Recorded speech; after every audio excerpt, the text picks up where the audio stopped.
నమస్తే welcome to Swapnika TV.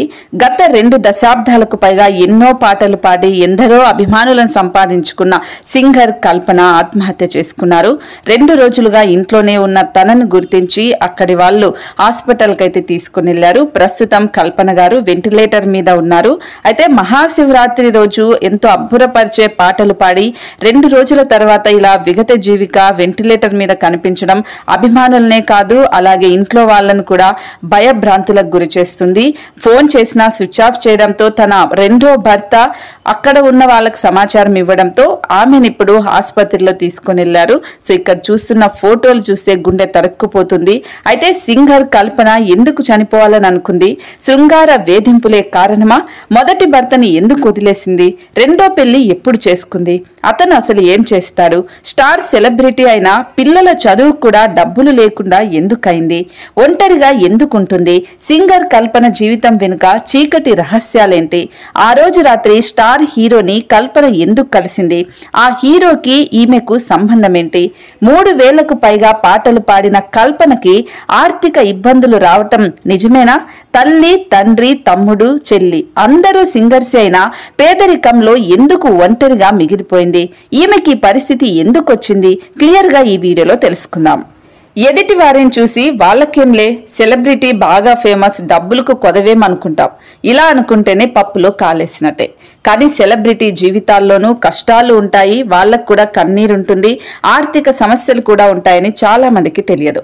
Singer కల్పన గారు కూడా ప్రస్తుతం ఇలాంటి సమస్యలతోనే ఆత్మహత్య చేసుకుంది.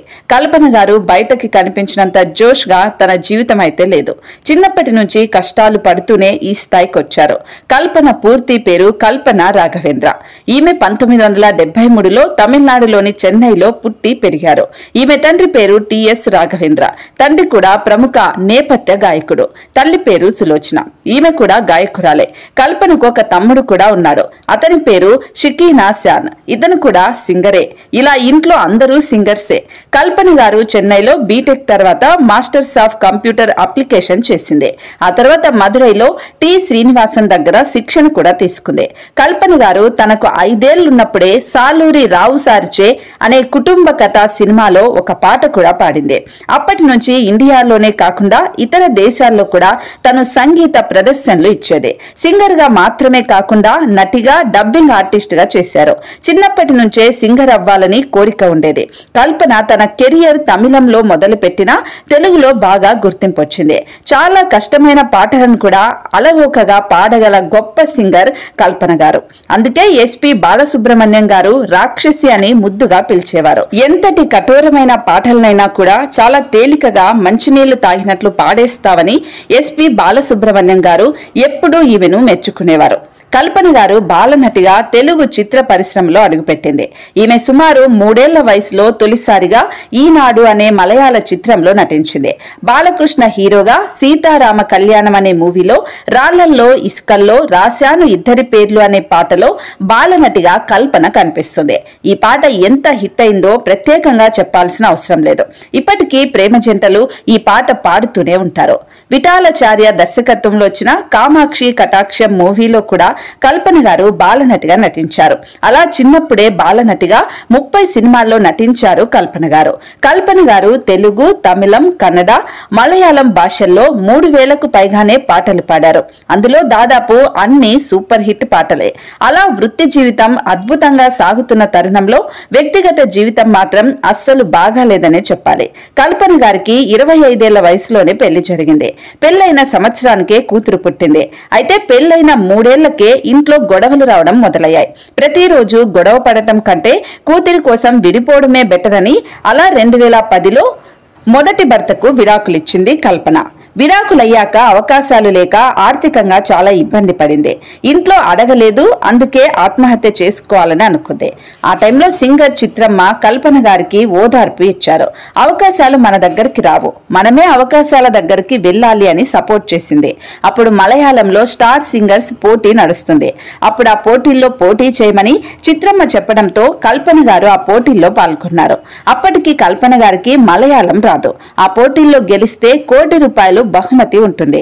అలా తన ఆర్థిక పరిస్థితి కోసం కసిగా కష్టపడి పాటలు పాడారు. ఆ పోటీల్లో విజేతగా నిలిచి ₹1,00,00,000 గెలుచుకున్నారు. ఇక అక్కడి నుంచి కల్పన గారు వెనక్కు తిరిగి చూడలేదు. 2001లో కల్పన గారి పేరు బాగా ఫేమస్ అయింది. అలా అప్పుడు చిత్రమ్మ చెప్పడం వల్లే ఇప్పుడు కల్పన గారు ఈ స్థాయిలో ఉన్నారని చెప్పడంలో ఎలాంటి అతిశయోక్తి లేదు. ఆ టైంలో 14 ఏళ్ల కూతుర్ని చెల్లెలి ఇంట్లో వదిలి వెళ్లేది. అలా చెల్లి భర్త ఈమె కూతురు పైన అసభ్యంగా ప్రవర్తించేవాడు. అది తెలుసుకున్న కల్పన చెల్లి భర్త మీదనే కేసు పెట్టింది. ఆ తర్వాత మళ్లీ చెల్లి బ్రతిమిలాడటంతో చెల్లెలి ముఖం చూసి కేసుని వెనక్కు తీసుకుంది. అలా అప్పటి నుంచి చెల్లి ఇంటికి వెళ్లడం కానీ మాట్లాడటం కానీ అన్ని ఆపేసింది. అయితే కల్పన గారు మొదటి భర్తకు విడాకులు ఇచ్చారన్న విషయం అందరికీ తెలుసు.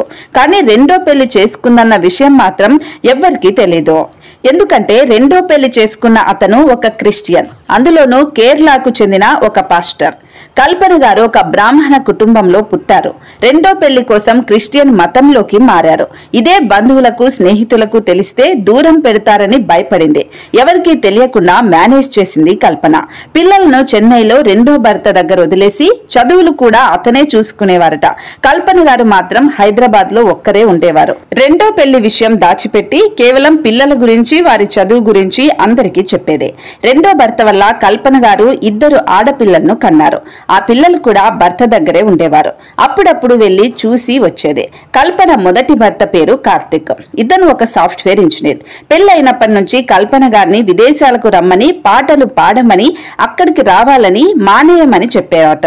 అది నచ్చకే ఇద్దరు విడిపోయారు.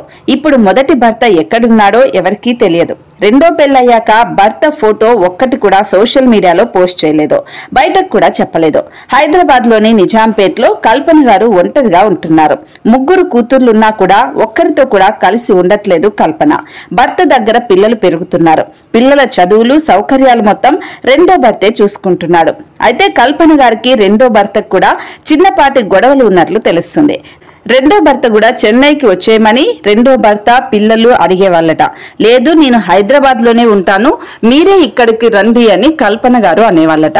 అందుకు వాళ్ళు ఒప్పుకునే వాళ్ళు కాదు. ఇక చేసేదేమీ లేక ప్రతిరోజు రెండో భర్త కల్పనకి ఫోన్ చేసి రమ్మని బ్రతిమిలాడేవాడు. అయినా ఆమె వినేది కాదు. అలా మొన్న రాత్రి కూడా ఇద్దరి మధ్య గొడవైతే అప్పుడు తనకు లైఫ్ ఇచ్చిన ఒక స్టార్ హీరోకి ఫోన్ చేసింది. పిచ్చి పట్టిందా, చనిపోవడం ఏంటి, నువ్వు ఫస్ట్ మా ఇంటికి రాని కల్పనకు తన ఇంటికి పిలిచి మాట్లాడాడు ఆ స్టార్ హీరో. కొన్ని గంటలు అక్కడే ఉన్న కల్పన అర్ధరాత్రి ఇంటికొచ్చాక నిద్ర మాత్రలు వేసుకుని ఆత్మహత్యకు పాల్పడింది. తన ఆత్మహత్యకు కారణం ఒంటరితనమే అనే చెప్పాలి. భర్త పిల్లలు వదిలేసి వెళ్లడంతో తట్టుకోలేకే ఒంటరిగా ఉండలేక రోజు డిప్రెషన్ లోకి వెళ్లిపోయింది. ఇలా ఇప్పుడు ఆసుపత్రిలో చలనం లేకుండా ఉండిపోయింది కల్పన గారు. అయితే కల్పన గారు మెలోడీ సాంగ్స్ తో పాటు రాగాల పలమైన పాటలను అనేకం పాడారు. అలాంటి పాటలను పాడటానికి కేవలం కల్పనే ఎంచుకునేవారు ఎక్కువగా music directors. Shankar Mahadevan, drums Sivamani, Mani Ratnam వంటి వాళ్ళు టాప్ డైరెక్టర్స్ కూడా కల్పనతోనే పెద్ద పెద్ద పాటలు పాడించేవారు.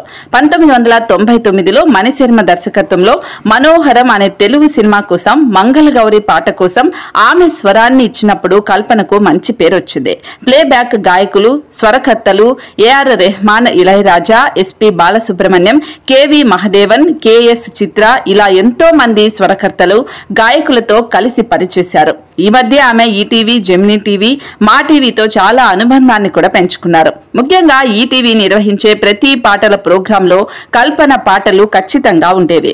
ఈటీవీ స్వరాభిషేకం కార్యక్రమం మొదలుపెట్టినప్పటి నుంచి ప్రతి కార్యక్రమంలో కూడా కల్పనకు ఈటీవీ పెద్ద పీట వేస్తుంది.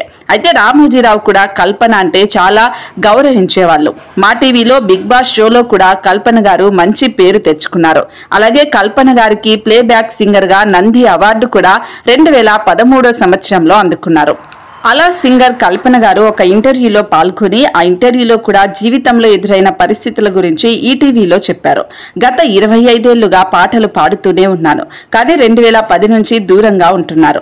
అప్పటికే 3 పిల్లలున్నారు, వారిని చదివించాలి, కానీ ఉద్యోగం లేదు. పాటలు పాడేందుకు ఒక్క అవకాశం కూడా రాలేదు.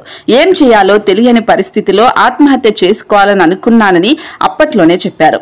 కానీ ఆ సమయంలో సింగర్ చిత్రమ్మ నాకు ధైర్యం చెప్పిందని చెప్పారు. నువ్వు ఆత్మహత్య చేసుకోవడానికి సంతానానికి పుట్టావా అంటూ ధైర్యం చెప్పిందని తన మాటలు కూడా గుర్తు చేసుకుంది. ఇండస్ట్రీ పరువు తీసే కన్నా ఇక్కడే ఉండి బ్రతికి చూపించాలి అని అప్పటి నుంచి పట్టుదలగా తను చేసింది. అయితే ఇప్పుడు రెండవ భర్త గురించి చెప్పాలి అంటే భర్త కల్పన, భర్త ప్రసాద్ ప్రభాకర్ రెండవ భర్త. ఇతను ఒక వ్యాపారవేత్త, పాస్టర్ కూడా. ఆయన చెన్నైలోనే ఉంటున్నారు. తనకు 19 ఏళ్ల కూతుర్ని ఆయనే చూసుకుంటున్నారట. ఆమె స్టడీస్ ఇతర వగైరా అన్నీ కూడా అతనే భరిస్తున్నాడు. అయితే ప్రసాద్ కి కల్పన సింగర్ గా ఎదగటం నచ్చలేదు. దీంతో చాలా ఇబ్బంది పెట్టేవాళ్ళు, చిత్రహింసలకు గురి చేసేవాళ్ళు, ఆమెను కెరియర్ పరంగా ఎదగనీయకుండా చేసేవాళ్ళు. అందుకోసం ఎన్నో కుట్రలు కూడా చేసేవాళ్ళు, ఫిజికల్ గా హింసించేవాడు. అందుకే ఆయనకు దూరంగా ఉంటుందని తెలుస్తుంది. ఇప్పుడు కల్పన ఆత్మహత్య చేసుకోవడానికి కూడా కారణం ఈ రెండో భర్తే అని అనుమానాలు కూడా పోలీసులు వ్యక్తం చేస్తున్నారు. ఇప్పుడు అతన్ని విచారిస్తున్నారు కూడా. తనతో పాటు వచ్చేయాలని, సింగర్ గా కొనసాగొద్దు అని రెండవ భర్త కూడా చెప్పడంతో తను ఇంకా ఏం చేయాలో తెలియక డిప్రెషన్ లోకి వెళ్లిపోయింది. సో తన దగ్గరున్న 3 కూతుర్లని, అంటే మొదటి భర్తకు పుట్టిన 1 కూతురు, రెండవ భర్తకు పుట్టిన 2 కూతుర్లు, మొత్తం 3 కూతుర్లను కూడా ఆ రెండవ భర్త దగ్గరే ఉంచుకొని వాళ్ళ యోగక్షేమాలన్నీ చూసుకుంటూ ఉన్నాడు. కల్పనను కూడా అక్కడికి రమ్మని ఫోర్స్ చేయడంతో తను వెళ్ళలేక, ఒంటరిగా ఇక్కడ ఉండలేక రోజు డిప్రెషన్ లోకి వెళ్లిపోయిందని పోలీసులు ఇప్పుడు ప్రాథమికంగా విచారణ చేసి చెప్తున్నారు. ఒక గొప్ప గాయకురాలు, నటి, చిన్నప్పుడే 30కి పైగా చిత్రాల్లో బాలనటిగా నటించి 3,000కు పైగా పాటలు పాడటం అంటే అంత చిన్న విషయం కాదు. అలాంటి ఒక గొప్ప గాయని ఇలా అవ్వటం నిజంగానే బాధాకరమనే చెప్పాలి. సో తను ఇప్పుడు ప్రస్తుతం హోలిస్టిక్ హాస్పిటల్లో చికిత్స పొందుతూ ఉన్నారు. భర్తని పోలీసులు అరెస్ట్ చేసుకొని తీసుకొని వెళ్లారు. ప్రస్తుతానికి పిల్లలైతే చెన్నైలోనే ఉన్నారు. సో ఇప్పటికీ ఒంటరిగానే చావు బ్రతుకుల మధ్య బ్రతకాలా చావాలా అని కల్పన గారు పోరాడుతున్నారనే చెప్పాలి. ఇలాంటి పరిస్థితి ఎవ్వరికీ రాకూడదని నిజంగా నేనైతే కోరుకుంటున్నాను. ఎందుకంటే ఒక గొప్ప సెలబ్రిటీ, అంతకన్నా గొప్ప గాయకురాలు ఇలా జరగడం నిజంగానే బాధాకరం. ఒంటరిగా 2 రోజుల పాటు బెడ్ మీదనే నిద్ర మాత్రలు వేసుకొని చనిపోయేంత పరిస్థితి వచ్చింది అంటే ఎంత మనోవేదన అనుభవించి ఉంటుందో ఒక్కసారి ఊహించుకుందాం. నిజంగానే తను ఇప్పుడైతే ప్రస్తుతానికి తన ఆరోగ్యం బాగానే ఉంది అని పోలీసులు చెప్తూ ఉన్నారు. తను మళ్ళీ యథావిధిగా తన ఆరోగ్యం బాగుండాలని, ఆత్మహత్య చేసుకోవాలనే ఉద్దేశమే ఇంకా తనకు రాకూడదు అని, తను గొప్ప గొప్ప పాటలు మనకు అందిస్తూనే ఉండాలని, ఆ శివయ్య తీసుకుని వెళ్ళినప్పుడే ఎవరైనా కూడా వెళ్ళాలి తప్ప ఇలా ఆత్మహత్యకి ఎవరు పాల్పడకండి.